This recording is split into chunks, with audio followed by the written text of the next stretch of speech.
ಸಾಕಷ್ಟು ಆರೋಪ ಮಾಡ್ತಾ ಇದ್ರು. ಮುಂದಿನ ಹೋರಾಟ ಹೇಗಿರುತ್ತೆ ಸರ್? ಈ ಪಾದಯಾತ್ರೆ ಮಾಡ್ತಾ ಇದ್ದಾರಲ್ಲ, ಅದಕ್ಕೋಸ್ಕರವಾಗಿ ನಾವು ಜನಾಂದೋಲನ ಮಾಡಿದ್ದೀವಿ. ಅದು ಸುಳ್ಳು ಅಂತ ಜನಗಳಿಗೆ ಹೇಳಲಿಕ್ಕೆ ಸುಳ್ಳು ಆರೋಪಗಳನ್ನು ಇಟ್ಟುಕೊಂಡು ಪಾದಯಾತ್ರೆ ಮಾಡ್ತಾ ಇದ್ದಾರೆ. ಸಿದ್ದರಾಮಯ್ಯನವರಿಗೆ ಕಪ್ಪು ಮಸಿ ಬಳಿಲಿಕ್ಕೋಸ್ಕರ ಪ್ರಯತ್ನ ಮಾಡ್ತಾ ಇದ್ದಾರೆ.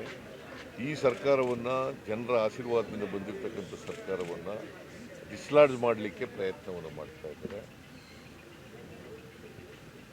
ಅವರು ಸಿದ್ದರಾಮಯ್ಯನವರಿಗೆ ಕಪ್ಪು ಮಸಿ ಬಳಿದು ಅವರನ್ನು ರಾಜಕೀಯವಾಗಿ ಅಳೆದರೆ ನಮಗೆ ಅನುಕೂಲ ಆಗ್ತದೆ ಅಂತೇಳಿ ಭ್ರಮೆನಲ್ಲಿದ್ದಾರೆ.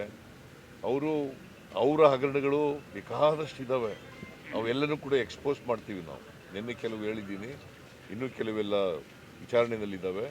ಅದು ವರದಿ ಬಂದ ಮೇಲೆ ಅವ್ರ ಮೇಲೆಲ್ಲ ಯಾರ್ಯಾರು ತಪ್ಪಿತಸ್ಥರಿದ್ದಾರೋ ಅವ್ರ ಮೇಲೆಲ್ಲ ಕ್ರಮ ತಗೋತೀವಿ. ಕುಮಾರಸ್ವಾಮಿ ಇರ್ಬೋದು, ಯಡಿಯೂರಪ್ಪ ಇರ್ಬೋದು, ವಿಜಯೇಂದ್ರ ಇರ್ಬೋದು, ಆರ್ ಅಶೋಕ ಇರ್ಬೋದು, ಎಲ್ಲರ ಮೇಲೂ ಕ್ರಮ ತಗೋತೀವಿ. ಹೋರಾಟ ಇಷ್ಟಕ್ಕೆ ನಿಲ್ಲಲ್ಲ, ಈ ಸಭೆಗಷ್ಟೇ ನಿಲ್ಲಲ್ಲ, ನಿಮ್ಮ ರಾಜೀನಾಮೆವರೆಗೂ ನಮ್ಮ ಹೋರಾಟ ಮುಂದುವರಿಸ್ತೀವಿ ಅಂತ ಅವರು ಹೋರಾಟ.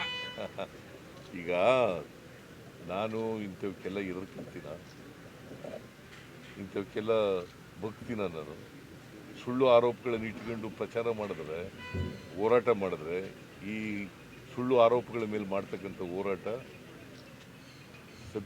ಅದು ಸತ್ಯ ಗೊತ್ತಾದ ಮೇಲೆ ಜನಗಳು ಅದನ್ನು ಹತ್ತಿಕ್ತಾರೆ. ಸರ್, ಪೊಲಿಟಿಕಲಿ ನೀವು ಅದನ್ನ ಹ್ಯಾಂಡಲ್ ಮಾಡಿದ್ದೀರಿ ಸರ್. ಪೊಲಿಟಿಕಲಿ ನೀವು ಇದನ್ನ ಹ್ಯಾಂಡಲ್ ಮಾಡಿದ್ದೀರಿ ಸರ್ ನಿನ್ನೆ ಸಮಾವೇಶದ ಮೂಲಕ. ಈಗ ಲೀಗಲ್ ಫೈಟು ಅಂತಾರೆ, ರಾಜ್ಯಪಾಲರ ಮೂಲಕ ಕೋರ್ಟ್ಗೆ ನಿನ್ನೆ FIR ಮಾಡ್ತಿದ್ದಾರೆ. Now you have decided to fight these false allegations both politically and legally. ರಾಜ್ಯಪಾಲರಿಗೆ ಮನವರಿಕೆ ಮಾಡೋದಕ್ಕೆ ಕೆಲಸ ಆಗುತ್ತೆ ಸರ್.